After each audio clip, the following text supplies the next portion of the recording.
Losing Svante Ingolson now wouldn't just hurt Sheffield Wednesday on the pitch, it would feel like the first real sign that this rebuild might already be slipping before it's even started.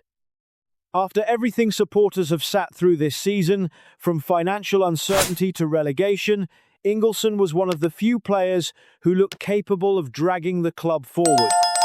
And now, just weeks after being voted Player of the Season, there's a genuine possibility he leaves Hillsborough because of a wage reduction clause tied to relegation. You can understand why Wednesday fans are concerned. This isn't simply about one player attracting interest. According to reports from the Star, Sheffield Wednesday are facing a situation where Ingolson's wages would decrease if he stays at the club, despite being arguably their most important player this season. That immediately changes the mood around the takeover and the talk of a fresh start under the new ownership. Supporters want signs of recovery. Instead, they're looking at the possibility of losing the one midfielder who consistently gave the side energy, control, and belief.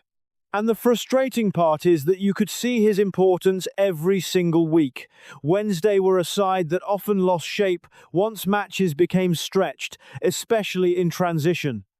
But Ingolson gave them a way of staying alive in games. He covered ground aggressively, won duels, drove forward with the ball, and kept pressing even when performances around him dropped off. Those qualities matter even more in a struggling side because they hold the whole structure together. Without him, Wednesday risk becoming easier to play through and far less competitive physically. But this is where things become difficult.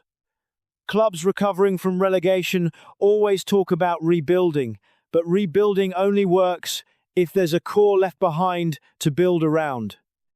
If your best midfielder immediately becomes financially vulnerable after dropping into League One, it exposes how unstable the structure still is underneath the optimism of the takeover.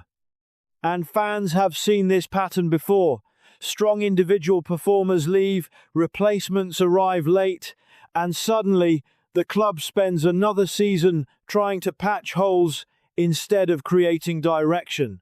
What makes Ingolson's situation even more complicated is the type of player he is. He's not just productive statistically, he affects the rhythm of matches in visible ways supporters notice instantly.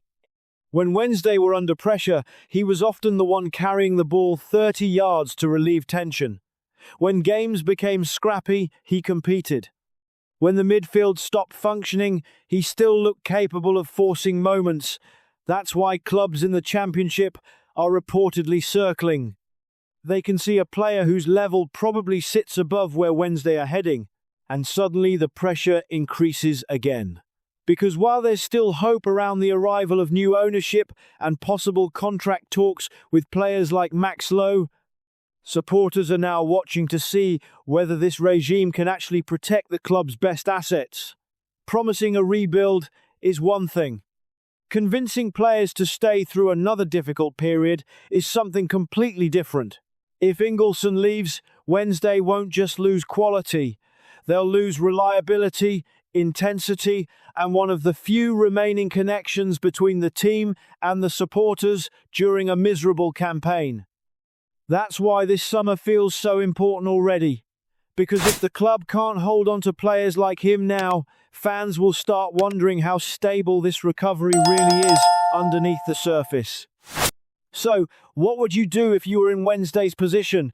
Can the club really afford to let this become another reset?